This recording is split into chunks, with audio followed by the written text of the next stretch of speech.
Bonjour à toutes et à tous. Avec mes collègues Jean-Marc Thévenin et Franck Anjalric du CIRAD, je suis heureuse de vous accueillir pour ce deuxième webinaire organisé par l'Animation nationale et Interdom des RITA. Donc pour ceux qui ne savent pas forcément ce que sont les RITA, ce sont les réseaux d'innovation et de transfert agricole dans les Outre-mer. Ils sont présents dans chacun des départements d'Outre-mer et également dans les pays et territoires d'Outre-mer, donc principalement dans le Pacifique. Donc, ce cycle de webinaires, il est organisé dans le cadre du projet Transagridom qui est financé par le ministère en charge de l'Agriculture et par l'Europe. Le webinaire d'aujourd'hui va s'intéresser aux plantes de service en canne à sucre et plus spécifiquement sur la gestion de l'enherbement et la maîtrise de la fertilité des sols. Il va se dérouler en 2 temps. Dans un premier temps, vous allez avoir 4 présentations qui vont se succéder. Donc, le premier intervenant sera Mathias Christina, qui est chercheur en écophysiologie des plantes au CIRAD à La Réunion. Ensuite, Freddy Grossard, responsable de la protection des plantes au CTCS de Guadeloupe. Donc, on espère que Freddy arrivera à se connecter. Il a des petits soucis de connexion pour nous rejoindre. On croise les doigts. Julien Chetty, ingénieur en expérimentation agricole à Ercan à La Réunion. Et enfin, Martin Darche, qui est responsable du domaine agricole de la distillerie de Bologne.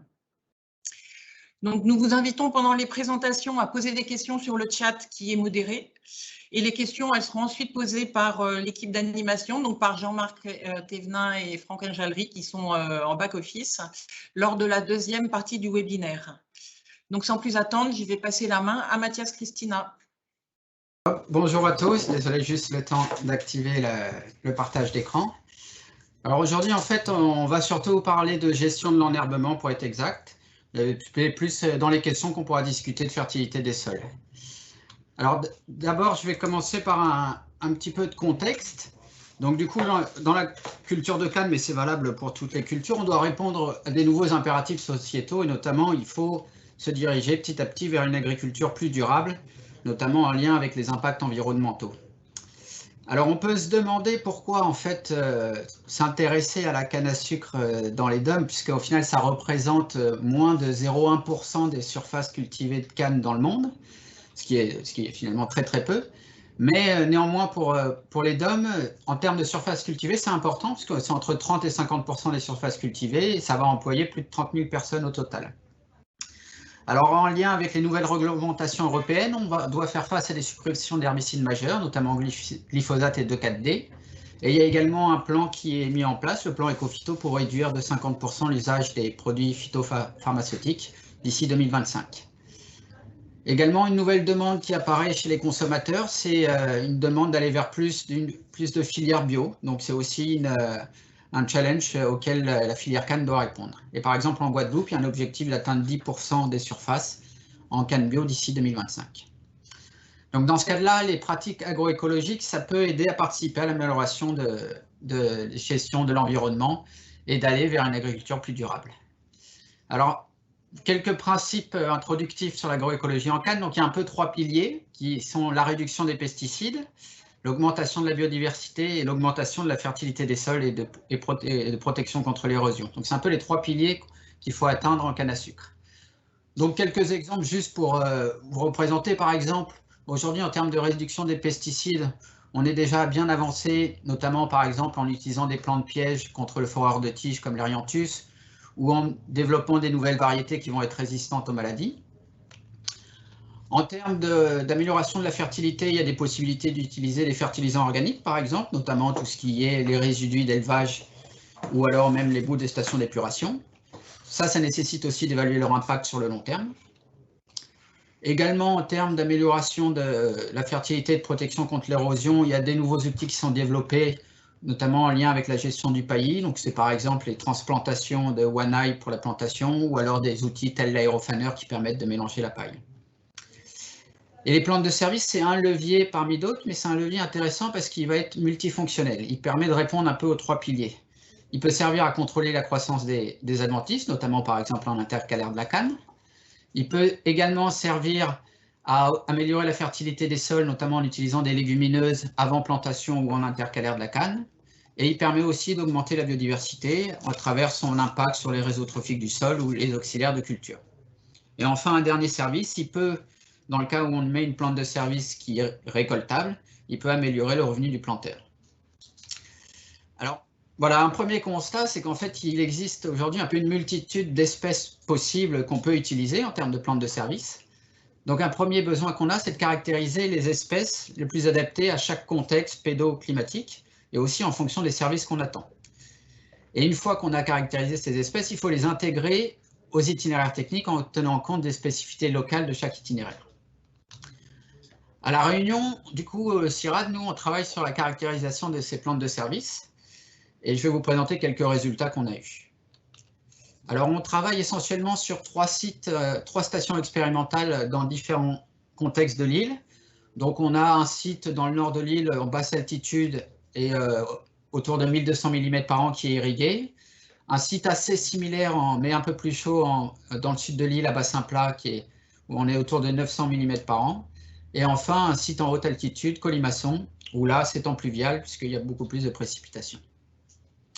Au sein de ces sites, on a testé une petite cinquantaine d'espèces, et si on inclut les variétés, on est autour d'une petite centaine d'espèces et variétés de plantes de service. Et on s'est intéressé à 2 caractéristiques qui nous intéressaient. C'était la capacité de ces plantes à recouvrir le sol sur la durée et la vitesse de fermeture du couvert en début de croissance. Donc là, par exemple, sur cette figure, je vous ai mis un exemple où c'est le genre des espèces qui sont distribuées. On va voir des espèces qui recouvrent très vite le sol et durablement, comme le millet, le niger ou les antaques. Des espèces intermédiaires qui sont également intéressantes, telles les voèmes, les pois sabres blancs, et des espèces qui n'ont pas très bien marché dans notre contexte. Donc on a par exemple la moutarde ou le maïs. Ça, c'était des essais plutôt on va dire, fin d'été. On a aussi, à La Réunion, on a une grande diversité pédoclimatique, donc on a besoin aussi de voir quelles sont les espèces adaptées aux différentes saisons, notamment été-hiver, même si l'hiver n'est pas hyper marqué. Donc on a fait des essais à différentes dates de semis pour essayer d'isoler les espèces plutôt adaptées en été ou plutôt adaptées en hiver. Donc là, par exemple, sur ces résultats, vous voyez, il y a 3 groupes qui se détachent. Le groupe du haut, où ça va être des espèces qui sont vraiment beaucoup plus intéressantes à semer en hiver. Donc un exemple, c'est par exemple la Crotalaria jonesea. Des espèces intermédiaires qui vont être performantes toute l'année, elles, c'est par exemple le niger et le millet, qui, quelle que soit la saison, vont être productives. Et également des espèces beaucoup plus performantes en hiver qu'en été. Donc ça, essentiellement, c'est des espèces tempérées. Et un exemple, c'est par exemple cette fameuse moutarde. Enfin, un dernier travail sur lequel on fait en termes de screening, c'est de voir quelles sont les espèces qui permettent de contrôler la croissance des adventices. Donc pour ça, on a fait une dizaine d'essais sur les 4 dernières années, soit en pur, soit en mélange, où là, vous avez un certain nombre d'espèces et l'efficacité de contrôle des adventices correspondant. Donc vous pouvez voir qu'on retrouve le niger et le millet qui sont des espèces très performantes en termes de contrôle des adventices. On a les espèces type voème, pois sabre, donc les légumineuses, qui vont être intermédiaires, qui arrivent à contrôler les adventices, mais dès que la pression est trop forte, elles ne résistent plus. Et on a par contre des espèces qui ont beaucoup de mal à contrôler les mauvaises herbes, et dans nos essais, ça a été le radis, le stylosanthes ou encore le crotalaria. En termes de mélanges, les mélanges qu'on a testés, on voit que globalement, les mélanges marchent aussi bien que les meilleures espèces en pur, et qu'on a beaucoup moins d'échecs qu'en pur. Je vais laisser la parole à Freddy, s'il arrive à se connecter pour la suite pour la Guadeloupe. Alors apparemment, on n'arrive pas à connecter Freddy, donc je propose, donc ça ce sont les aléas du direct, comme on dit d'habitude, donc je propose qu'on passe à la présentation directe de Julien, et on continue à essayer de raccorder Freddy, et on passera un petit peu plus tard dès qu'on aura réussi. Merci. Ok. Donc, il faut savoir qu'à IACAN, on travaille également sur cette thématique et en étroite collaboration avec le CIRAD. Donc, ouais. Donc je vais faire un petit rappel rapide du contexte à La Réunion. Donc, généralement, il faut savoir qu'à La Réunion, on est sur des surfaces agricoles qui sont difficilement, voire peu mécanisables, car la topographie de l'île fait que les terrains sont pentus et caillouteux. Les surfaces en canne sont replantées sur un cycle en général compris entre 7 et 10 ans. Et la période de coupe correspond au mois de juillet jusqu'au mois de décembre, sur 6 mois de l'année, avec un espacement dans l'interrand de la canne à 1,5 m. Donc, quand on parle de plantes de service en canne à sucre, on parle de plantes de service en intercalaire de la canne, donc entre les rangs de canne, et l'objectif est vraiment de maîtriser les adventices dans ces interrangs de la canne pour diminuer l'indice de fréquence de traitement qui est l'IFTH. Donc, nos essais sont menés sur différents sites de l'île. Donc, on a par exemple 3 essais sur un site expérimental qui est à la Mare. Donc, c'est une zone irriguée de basse altitude où on teste des conditions de semis différentes, donc en présence ou en absence de paille de canne. On a un essai qui se situe dans le nord-est à Bagatelle, donc chez un planteur, où là, la parcelle est menée, n'est pas irriguée, donc de manière pluviale à 300 mètres d'altitude, avec toujours ces deux conditions de semis. À Saint-Benoît également, qui est un essai qui est mené chez un planteur, avec toujours mené en pluvial à 150 mètres d'altitude. Et un essai dans le sud de l'île, donc cette fois-ci c'est un essai à mi-altitude, donc qui est irrigué, avec un semis qui se fait sans paille, et un essai à Piton-Saint-Leu qui vient d'être mis en place cette année, où là, la parcelle est irriguée et on est plutôt en haute altitude, sur la côte ouest, Piton-Saint-Leu. Donc, à Ayacan, on teste différentes plantes de service et on s'appuie souvent sur les résultats du CIRAD pour pouvoir les choisir. Donc, on teste du Niger, du pois de sabre, des légumineuses telles que le pois de sabre, le voème, les crotalaires, que sur les crotalaires Gincea ou Spectabilis. On a aussi des mélanges dits tempérés, donc comme la moutarde d'Abyssinie, le radis. Et il faut savoir qu'on teste aussi des mélanges de plantes de service en interrang, comme par exemple une combinaison de voème Niger, voème crotalaire, ou des mélanges de crotalaire, ou même un mélange de radis et de crotalaire. Donc, ce sont des essais qui sont systémiques qu'on mène, donc c'est-à-dire ce sont des essais où on va mettre en place une combinaison d'actions pour pouvoir aller à des taux de réduction de l'IFTH beaucoup plus élevés. Donc, au-dessus on vise les 75%. Donc, on a souvent dans ce type de système-là une gestion chimique et manuelle du rang de canne, donc à dose réduite, et un semis de plan de service qui se fait dans l'interrang à 1 mois après la coupe, ou 1 mois et demi après la coupe, c'est-à-dire 1 mois après le prélevé. Et bien évidemment, ces interrangs de canne sont gérés manuellement. Sur cette diapo, j'ai voulu vous présenter les 2 techniques de semis qu'on a en intercalaire avec les 2 outils. Donc, dans un premier temps, on voit le semoir à disque trancheur de paille qui nous permet de semer en présence de paille. Donc, vous pouvez le voir sur la photo. On a des gros disques qui va permettre de trancher la paille, ouvrir le sillon de canne et le semis est fait de manière automatisée. En fait, on a un boîtier automatique qui permet de régler le débit des graines en fonction de la vitesse du tracteur. Donc, c'est un système qui est relié au satellite. Donc, l'inconvénient de cette méthode, ça demande une certaine technicité à la conduite et à la maîtrise de l'outil. On sème un peu trop profond et c'est une technique qui n'est pas adaptée à l'ensemble des graines ou des espèces qu'on utilise.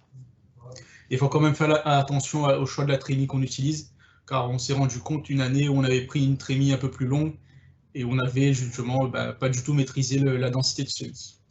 Le deuxième outil qu'on a, c'est un semoir qui est attelé au micro-tracteur, donc qui fait au maximum 1 mètre de large et qui permet d'intervenir entre les rangs de canne. C'est un semoir à la rotofraise, donc à l'avant de l'outil, on a des fraises rotatives qui permettent de désherber, de préparer le lit de semence, et en haut le semis qui se fait sur 4 lignes, et un rouleau pour appuyer les graines. Donc le gros avantage de cet outil, c'est qu'il permet de faire tout en un, désherber, semer et réappuyer en un seul passage, et qui convient aux petites parcelles du fait de la largeur de la machine. Le gros inconvénient de cet outil-là, c'est que le semis doit se faire en absence ou en faible présence de paille, donc cela oblige à faire une intervention en plus, ce qui est d'enlever la paille après la récolte.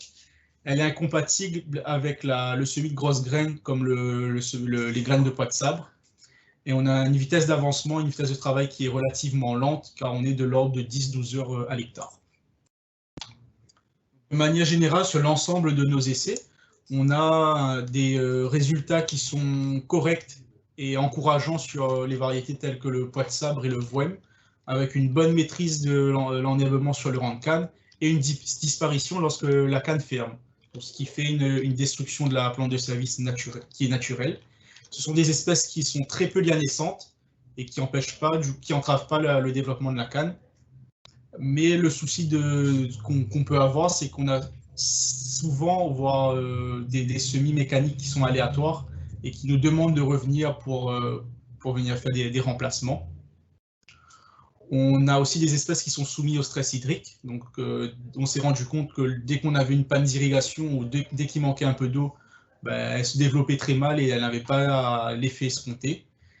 Et ce sont des espèces qui sont sensibles au traitement chimique.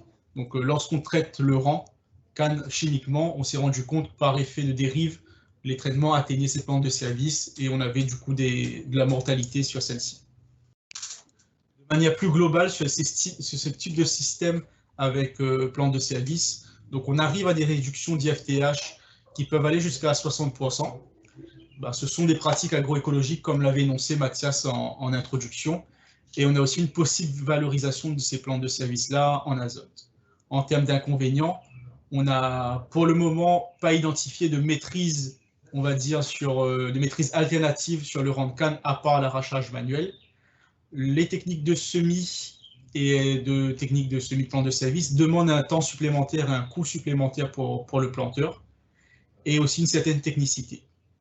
Et on s'est rendu compte qu'on a une maîtrise partielle de certains adventices, donc les adventices difficiles tels que les lianes et les fataques, arrivaient à traverser ces plantes de service-là. Vous présenter d'autres travaux qu'on mène parallèlement aux plantes de service en agriculture de la canne. Ce sont un couvert donc, entre deux cycles de canne. Donc, pour faire simple, le contexte, c'est souvent, lorsqu'il y a une replantation, les replantations se font en période de campagne sucrière. Et le planteur, une fois qu'il a dessouché et travaillé sa parcelle, la parcelle se retrouve nue pendant quelques temps. Donc, elle est soumise au risque d'érosion, au réensemencement de mauvaises herbes, ou encore à des coûts d'intrants chimiques ou mécaniques pour pouvoir entretenir et désherber la parcelle régulièrement. Donc, l'idée, c'est de venir mettre une couverture de sol, d'où l'objet des essais qu'on mène. Donc, on a testé plusieurs mélanges avec des mélanges à base de légumineuses en période d'été austral et des mélanges tempérés avec des espèces tempérées donc en hiver. Donc, on a des très bons résultats avec une très bonne maîtrise de l'enherbement et des taux de recouvrement qui sont à 90% de la surface, avec une réduction de l'IFTH qui est totale. Et aussi, on limite grandement les risques d'érosion. L'inconvénient de ces pratiques, donc comme je l'avais énoncé précédemment, c'est surtout des temps supplémentaires pour le semis, pour la destruction. On a souvent des soucis de disponibilité de semences car on n'a pas de fournisseur local à La Réunion. Et les mêmes questionnements se posent sur la maîtrise des lianes et des fataques. On s'est aussi posé la question sur l'intérêt des couverts en hiver austral. En fait, c'est une période de l'année où il fait froid, il y a un manque d'eau et le développement des plantes de service comme des adventices n'est pas optimal. Donc, est-ce qu'il est intéressant de mettre en place ces couverts en cette période de l'année-là? C'est tout l'objet de la suite de nos essais pour pouvoir juger de la pertinence de cette technique. Voilà, pour ma part. Du coup, je vais essayer de reprendre les diapos de Freddy. Alors, je vais vous demander d'être un peu tolérant parce que je ne connais pas du tout la Guadeloupe. Je ne connais vraiment pas bien ce qu'ils font. Mais du coup, alors le principe, c'est que donc ils ont des essais multilocaux, comme à La Réunion. Donc, vous voyez là sur cette diapo, notamment, il y a des pluviométries plus importantes que chez nous, mais c'est variable entre 1700 et 2500, voire 4000 mm par an. Ils ont aussi testé un certain nombre de plantes de service sur la base de travaux antérieurs du CIRAD ou de l'IT2. Donc, on retrouve des plantes de service qui sont également testées à La Réunion, donc les Stylosanthes, les Voèmes ou le Poissabre. On voit qu'en termes de contrôle des adventices, par exemple, le Voème a très mal marché à la Guadeloupe, alors qu'à La Réunion, ça marchait plutôt bien. Par contre, le Poissabre blanc, par exemple, a été correct, des résultats assez similaires à La Réunion. Je continue. Donc, ils ont une grande variabilité dans leurs résultats liés à leurs essais, ce qui est souvent le cas sur les résultats sur les plantes de service. On voit par exemple dans cet exemple d'essai en 2014 qu'il y a eu une croissance très rapide du Stylosanthes et du Voème, le Vigna unguiculata, alors que d'autres espèces ont été beaucoup plus moyens, notamment le Cajanus ou le poissabre blanc. Et dans un autre exemple d'essai, on voit des résultats un peu différents parce que, par exemple, on voit que cette fois, le poissabre, le Canavalia ensiformis, a été plutôt performant avec un développement assez rapide en violet. Et le Stylosanthes, pour le coup, il a été, c'est peut-être l'espèce qui est une des espèces les moins performantes, alors il était plutôt bien avant. Donc, ce qui montre la variabilité des essais. Là, c'est un troisième essai, je vais sauter, je suis désolé parce que je ne les maîtrise pas très bien. Alors, en termes d'intégration dans la culture de canne, on voit que donc, en Guadeloupe, les écartements sont un peu plus larges qu'à La Réunion, on est sur du 1,60 m à 1,80 m. Mais par contre, la période de semis est similaire, où ils visent entre une semaine à 1 mois et demi après plantation de la canne.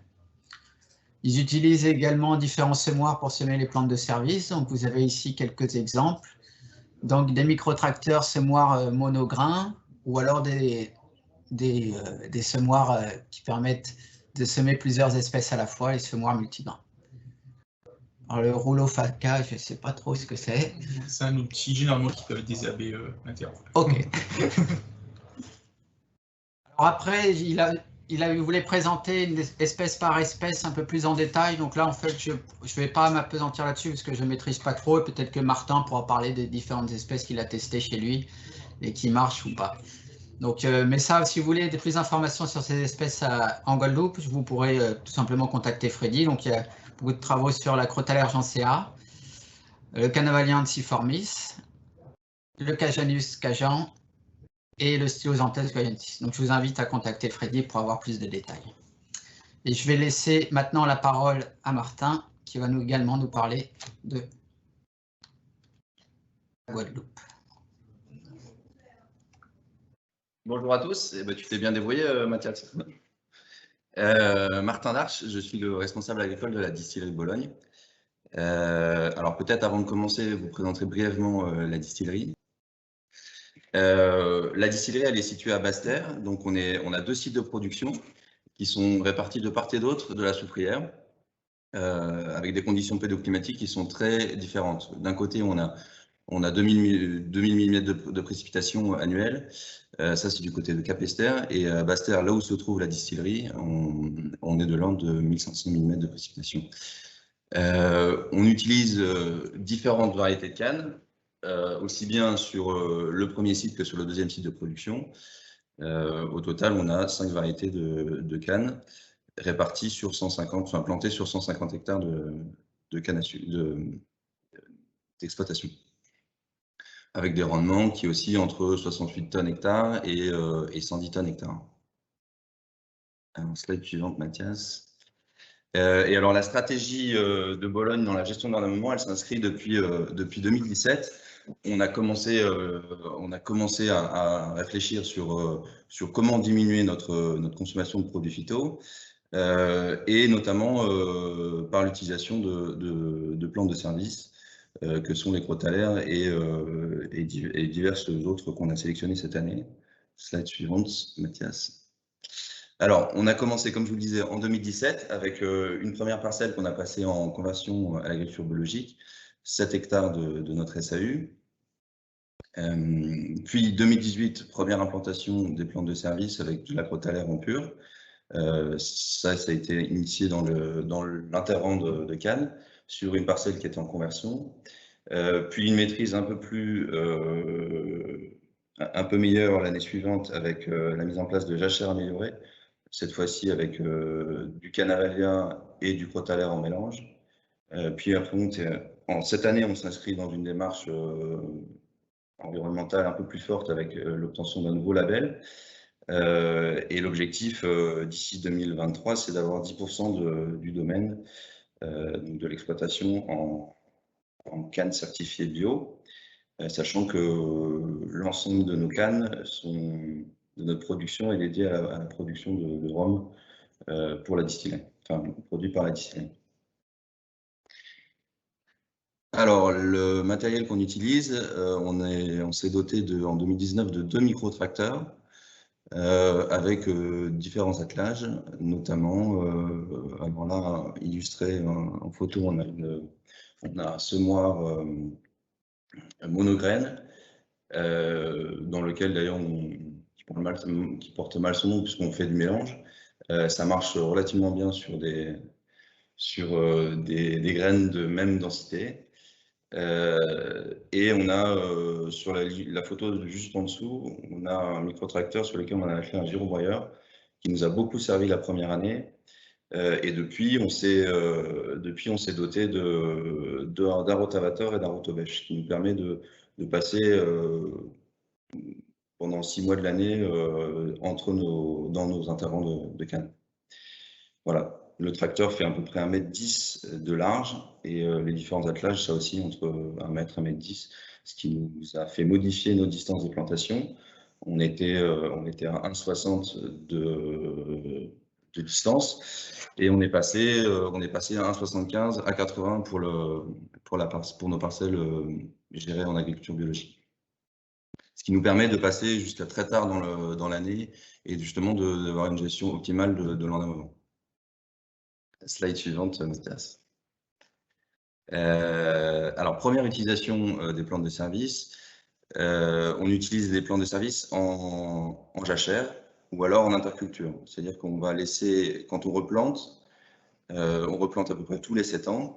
Et quand on va replanter, on laisse généralement une parcelle au repos. Enfin, c'est pas vraiment au repos, mais entre la période de récolte et la période de replantation, il se passe 5 mois. 5 mois sur lesquels on va couvrir notre sol, notamment avec alors là en photo, on a une jachère 100% crotalaire et on a déjà fait des essais en crotalaire, canavalia, en mélange. Et cette année, on va le faire là, faire un mélange un peu plus complexe avec 4 espèces différentes, du crotalaire, du niger, de la moutarde et du radis.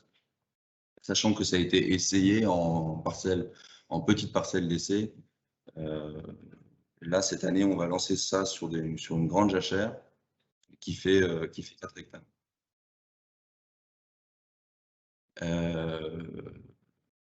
Utilisation en interrang. Donc ça, comme je vous le disais, on a initié ça en 2018.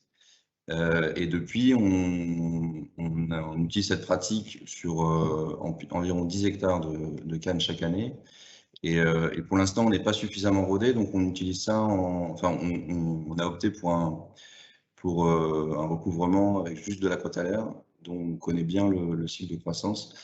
Et on ne s'est pas encore lancé, on aimerait bien, mais on ne s'est pas encore lancé dans du mélange pour la gestion de l'enherbement en interrang. Distance de plantation, on est à 1,75 pour cette parcelle-ci. Et ce qui engendre, l'utilisation de plantes de service engendre 3 passages par an avec un micro-tracteur. Donc un passage de rotavateur où là on va ameublir le sol. Ça se passe, c'est une opération qui a lieu 1 mois et demi après la récolte. Puis dans la foulée, dans la même semaine, on va semer. Et enfin, on a un coup de girobroyeur généralement 4 mois après plantation.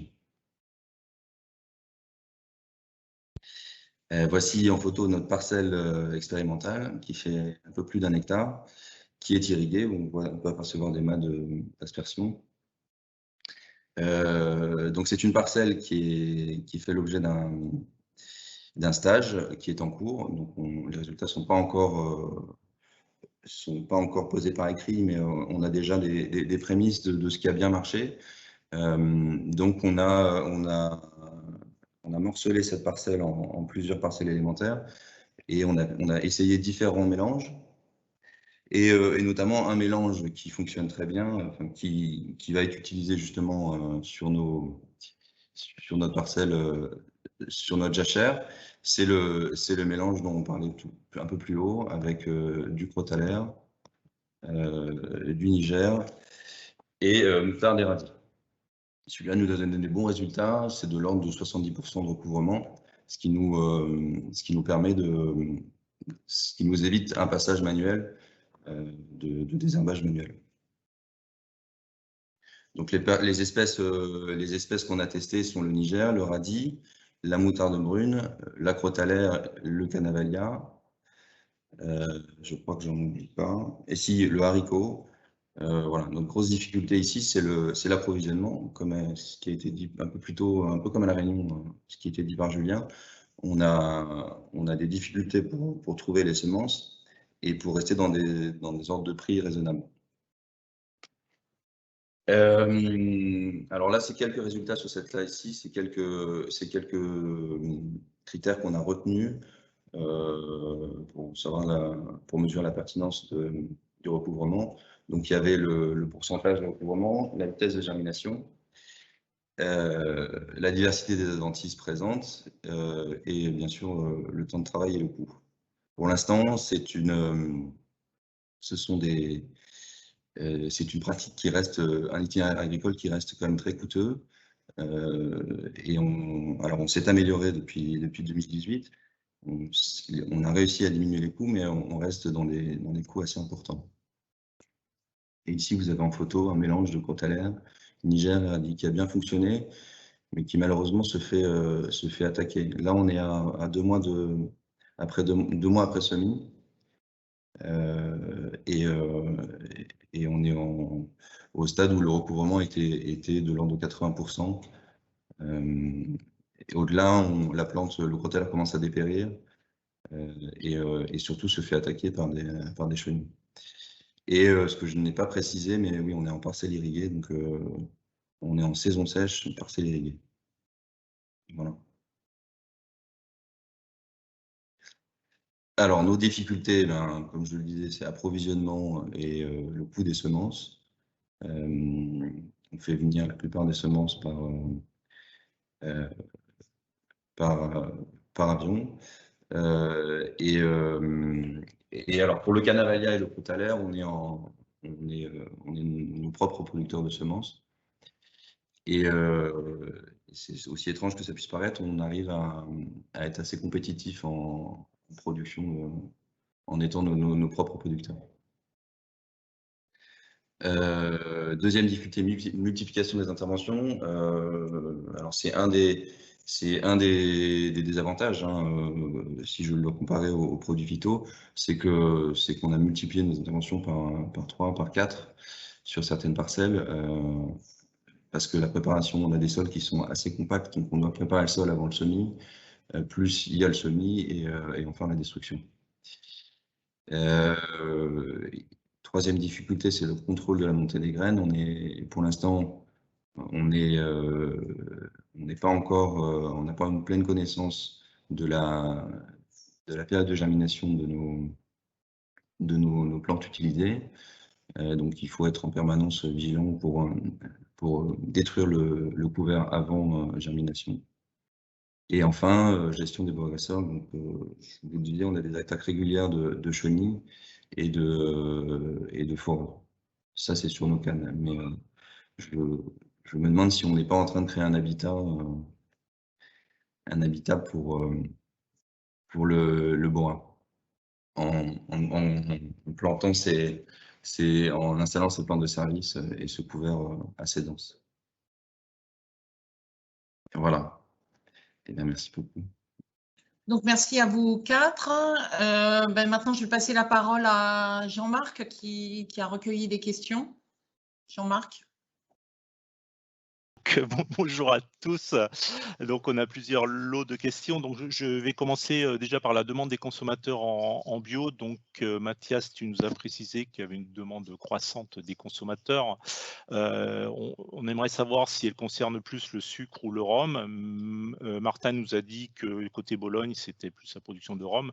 Est-ce que vous avez des données sur cette demande ou pas, Réunion ou ailleurs? Et quelles sont les ambitions de la Réunion, par contre, sur cette production en bio, si vous savez ou pas? J'ai été désigné dans la question. Alors, je ne pourrais pas trop, en toute honnêteté, là, je ne sais pas. Je pense que la demande est plutôt sur le sucre bio que sur le rhum bio. En tout cas, pour la Réunion, ouais, pour la Réunion, il n'y a pas de velléité de faire du rhum bio pour l'instant, mais on n'est pas très avancé dans le rhum. Après, est-ce qu'il y a des projets à la Réunion en termes de surface de bio? À Ayakan, on a un essai en bio, mais c'est un essai où l'objectif est plus de pouvoir déterminer les coûts liés au désherbage. Mais c'est des désherbages classiques, type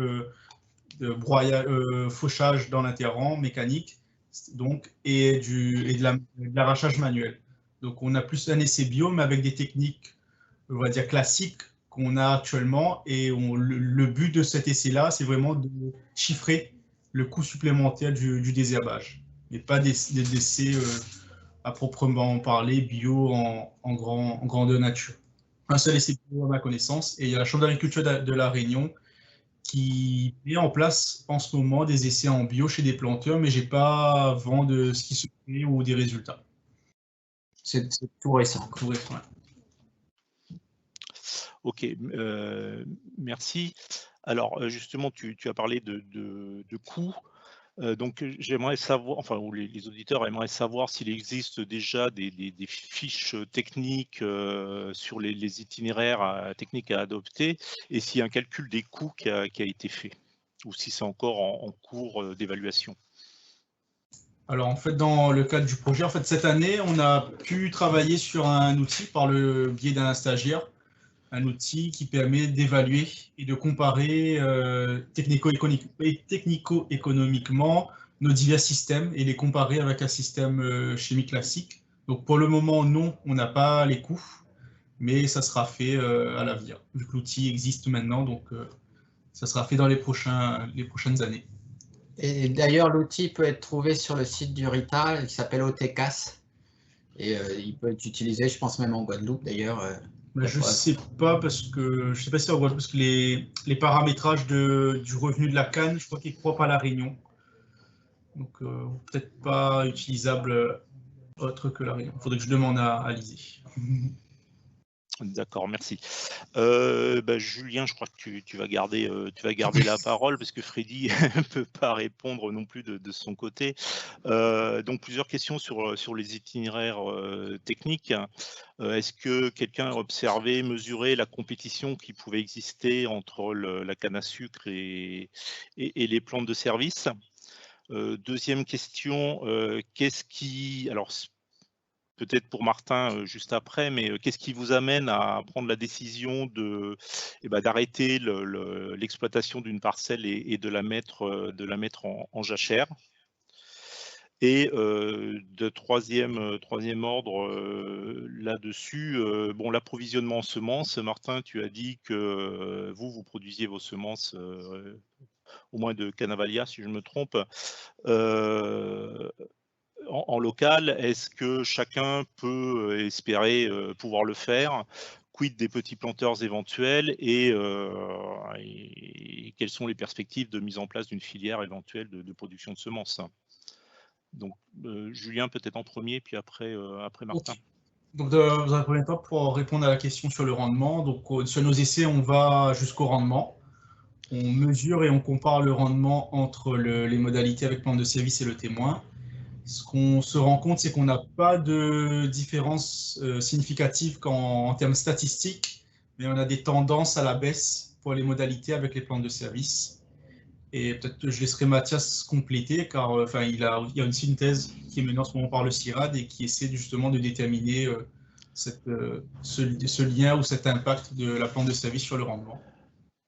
Oui, alors rapidement, je ne vais pas rentrer dans les détails parce qu'en fait, c'est vraiment des résultats qui sont en cours. Donc pour l'instant, on ne communique pas encore beaucoup là-dessus, mais on évalue dans un essai de référence la compétition entre une légumineuse qui est le pois sabre blanc et la canne.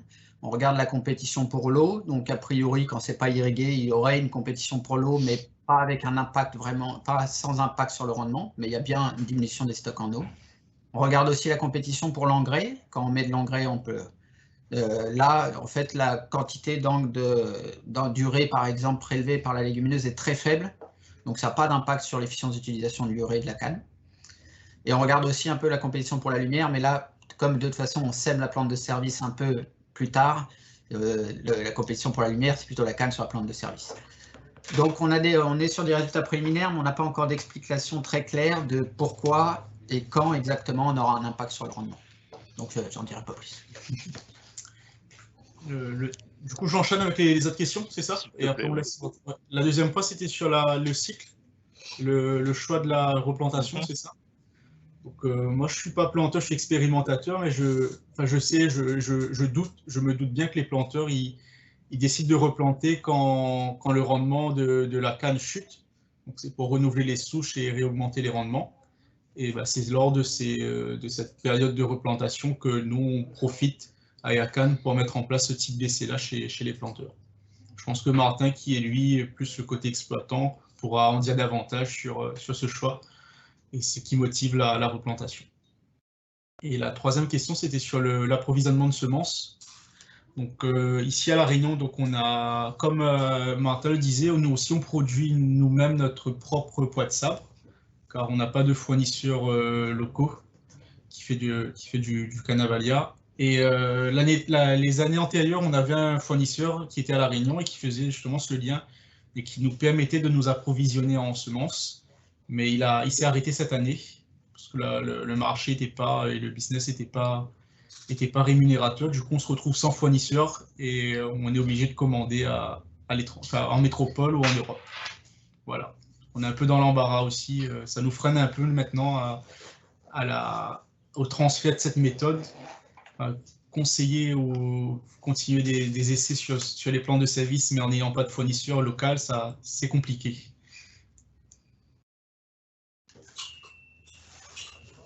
Voilà, je ne sais pas si j'ai répondu à toutes les questions, s'il y en avait d'autres. Non, Martin, si tu veux bien enchaîner un petit peu sur Ouais, les décisions de mise en jachère et sur la production de semences. Et ben alors pourquoi nous on opte pour une parcelle, pour la mise en jachère d'une parcelle? Et ben c'est juste, c'est lié au rendement, directement au rendement. On constate après, alors c'est extrêmement variable d'un site à l'autre. On a deux types de récoltes, machine ou manuelle. Donc en manuel, les parcelles sont moins dégradées et durent plus longtemps. Mais généralement, c'est au bout de 7 ans. Au bout de 7 ans, il faut renouveler, il faut replanter. Et alors, je trouvais que, enfin, c'est vraiment expérimental. Je ne sais pas encore les bénéfices de ces jachères qui sont des jachères finalement assez courtes, de 1 an. Mais chaque année, on fait des analyses de sol sur à peu près 10% du domaine et on constate quand même une diminution de la matière organique, du pourcentage, du taux de matière organique. Et c'était dans cette logique-là je peux pas le faire sur toutes les parcelles. 4 hectares, c'est quand même important pour une parcelle qui ne peut pas produire pendant 1 an.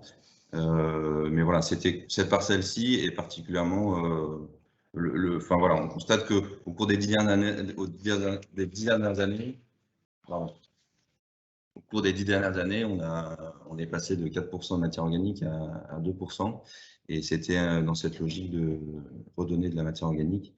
Donc une jachère, on va fertiliser, on amène beaucoup de compost et de l'engrais organique.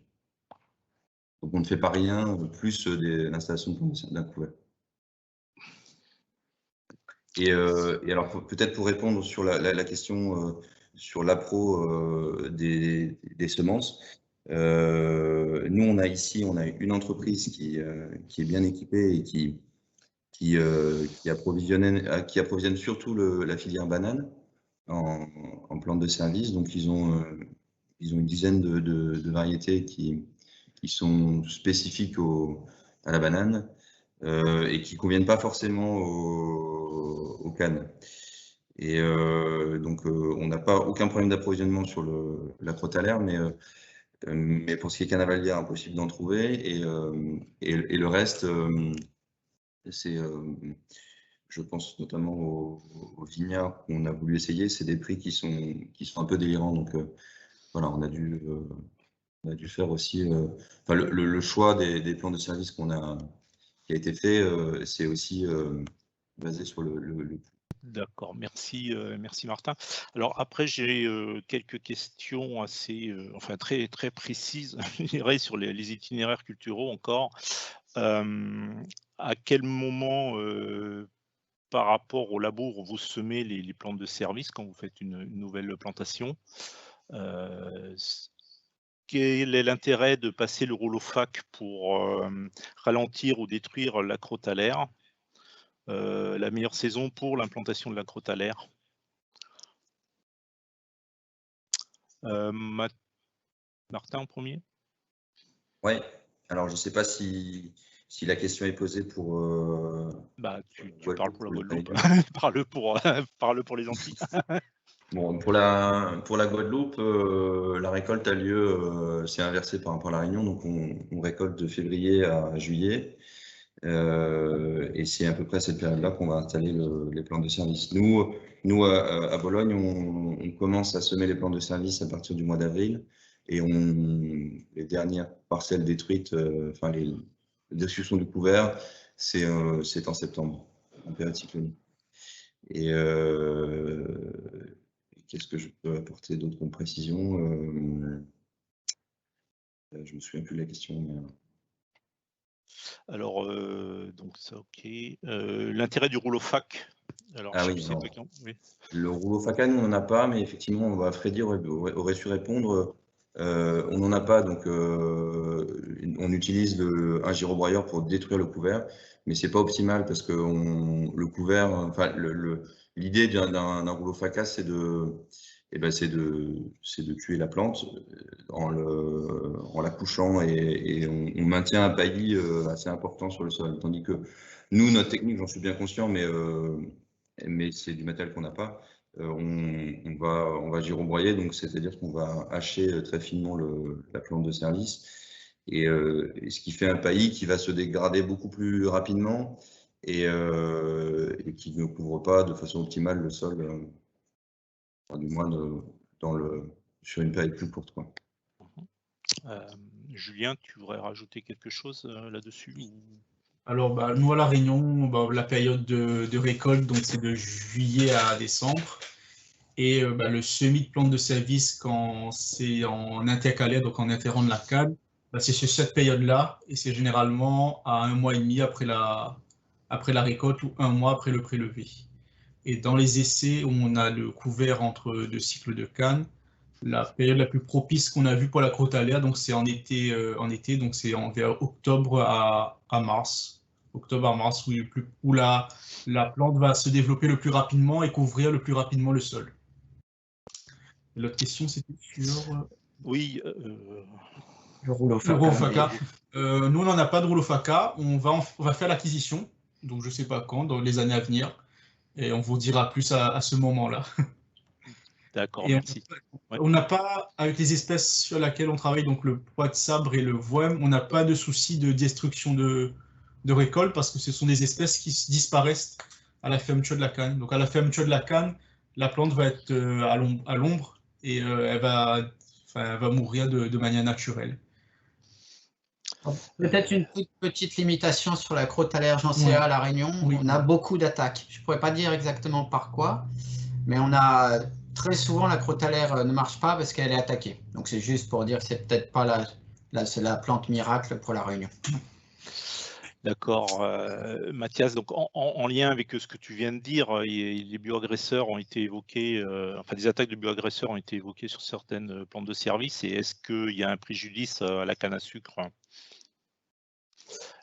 Et dans ce cas-là, est-ce que quelque part vous envisagez des techniques de push-pull pour justement limiter l'infestation de ravageurs dans les plantations? Dans les cocanes, il n'y avait pas eu de... Alors, alors je suis désolé, je ne vais pas vraiment pouvoir facilement répondre à cette question parce que je ne suis pas entomologiste, et je ne suis vraiment pas spécialiste pour le coup de ça. Mais par contre, le seul exemple qui me vient en tête en termes de push-pull, c'est pour le borer, par exemple, où on utilise l'Erianthus en bordure de parcelle, parmi une ligne d'Erianthus, qui va permettre d'attirer les boreurs, et ça limite l'attaque sur la canne. Mais en général, on ne dit pas que c'est une plante de service parce que c'est pas, en fait, c'est très similaire à la canne et on ne la met pas dans la culture. Mais à part celle-là, je ne connais pas d'autres exemples où ça aurait attiré des bioagresseurs qui auraient nuit à la canne, en tout cas pas à La Réunion. D'accord, merci. Mathias, puisque tu as la parole, tu as parlé au début de 46 espèces en collection et 88 accessions. Quelle est la proportion de plantes endémiques ou de plantes introduites là-dedans? Est-ce que vous cherchez à valoriser la biodiversité locale et à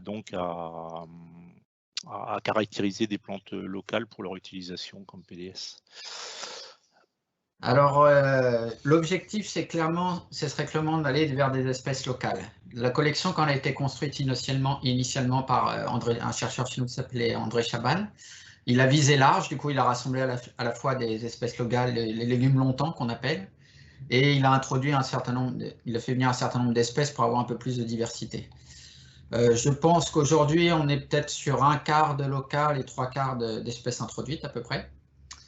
Et pour l'instant, les espèces sur lesquelles on travaille, qu'on retient en candidat et sur lesquelles on travaille avec Ercan, on est plutôt sur des espèces introduites. Ouais. Il y a le pois de sable qui fait quand même partie de la collection. Des légumes longtemps. Des légumes longtemps, ouais. Pois de sable et voème. Peut-être pas la variété de voème qu'on utilise nous, mais le voème en général et le pois de sable font partie des légumes longtemps. Ou des légumes endémiques, ou des espèces endémiques de la Réunion du.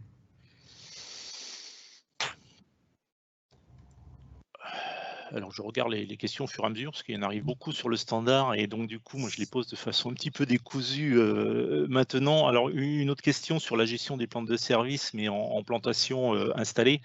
Donc vous pouvez utiliser des plantes de service annuelles ou pérennes et donc comment vous gérez ça? Est-ce que les plantes annuelles se ressèment d'une année sur l'autre et finalement il n'y a pas vraiment d'intervention à faire? Comment vous maîtrisez les plantes pérennes d'une année sur l'autre?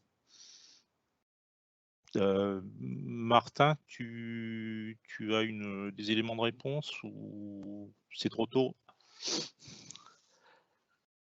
Dans ton micro, Martin. Ouais, ouais. Plantes pérennes, plantes annuelles. Alors nous, on ressème chaque année.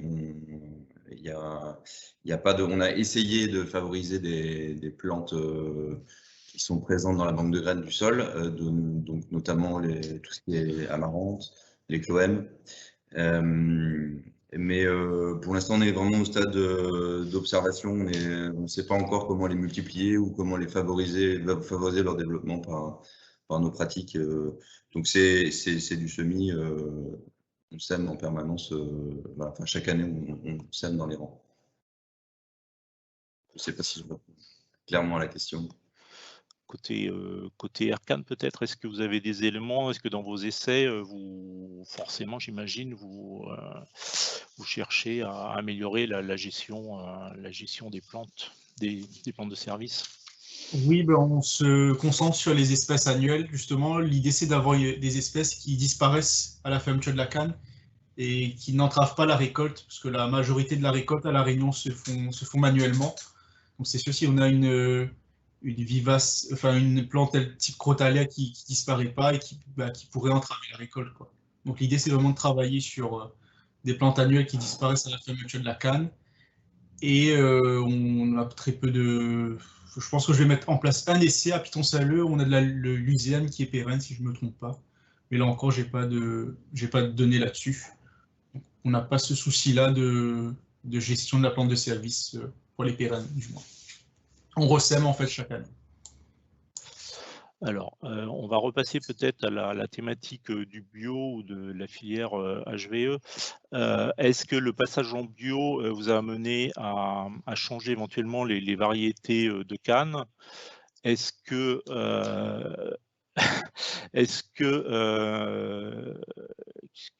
je suis perdu là. Est-ce qu'il y a eu des contraintes techniques autres qui ont été soulevées? Et on nous signale aussi sur le bio que bon, il y a une demande en sucre bio qui au niveau national est croissante et que ça a l'air de se reporter sur la production de betteraves bio. Donc j'imagine que ça va faire de la concurrence potentiellement aux producteurs de canne pour le sucre. Martin, peut-être pour les itinéraires techniques et par rapport au coût des pratiques de PDS, hein, tu as dit que le coût était relativement important.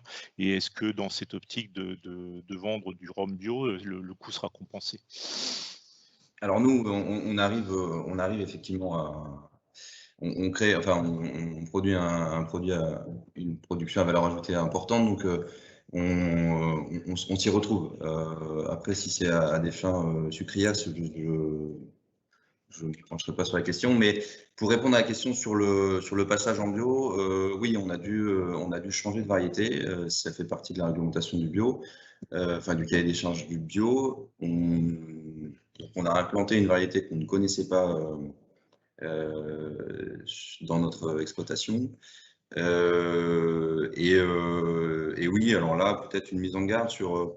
on a choisi une variété qui est très droite, dont le port est très droit, et on a augmenté les distances de plantation. Donc, en termes de gestion de l'enlèvement, c'était peut-être pas la meilleure stratégie, puisqu'on augmente en augmentant la distance de plantation, on augmente la surface de l'interrang et notamment la luminosité qui arrive au sol. Donc la première année a été difficile, a été très difficile. Et cette année, l'année dernière, la récolte de 2020 et la récolte de 2021 se sont très bien passées. On a des résultats qui sont, en termes de rendement, qui sont très bons. Cette année, on est à des résultats qui sont même au-delà de ce qu'on avait quand on était en conventionnel sur cette parcelle-là. Alors, je pense que c'est dû à la fois à la pratique et à la variété qu'on a utilisée, qui est un peu plus lourde et qui fait des meilleurs rendements.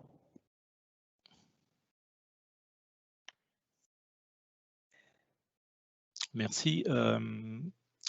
Julien, est-ce que tu aurais des éléments par rapport aux itinéraires techniques à rajouter ou pas? Des itinéraires techniques en bio, pas vraiment, parce que comme je vous l'avais dit, on n'a qu'un seul essai à Ayercan. Mais dans mes essais, j'avais présenté, on est sur des combinaisons de leviers pour maîtriser l'enherbement. Et le premier levier qu'on utilise, c'est la variété. Donc l'idée, c'est d'avoir la variété qui est la plus performante dans sa zone de production. Et aussi avoir une variété à forte biomasse, donc qui va lever rapidement et couvrir le sol rapidement. Donc, dans le choix des itinéraires techniques, donc l'aspect primaire, c'est vraiment le choix de la variété, quoi. Non seulement pour le rendement, mais aussi pour la maîtrise d'enherbement. Ok, je vous remercie. On va arriver à la fin, donc on va arrêter les questions. Je vais reprendre dans le chat pour voir s'il y a des questions qui sont restées en suspens. Et éventuellement, on fera une réponse écrite qui sera intégrée dans le diaporama final. Sophie, s'il te plaît. Donc, merci Jean-Marc. Donc, on arrive à la fin de ce webinaire. Donc, merci à nos intervenants et puis à tous les participants pour la richesse des questions qui ont été posées. Et comme l'a dit Jean-Marc, on va essayer de faire en sorte de pouvoir répondre aux quelques questions qu'on n'aura pas eu le temps de traiter. Donc, il me reste deux, trois petites choses à vous dire. Donc, l'enregistrement de ce webinaire sera disponible sous peu sur la chaîne YouTube d'Erita, qui s'appelle l'Erita dans les DOM.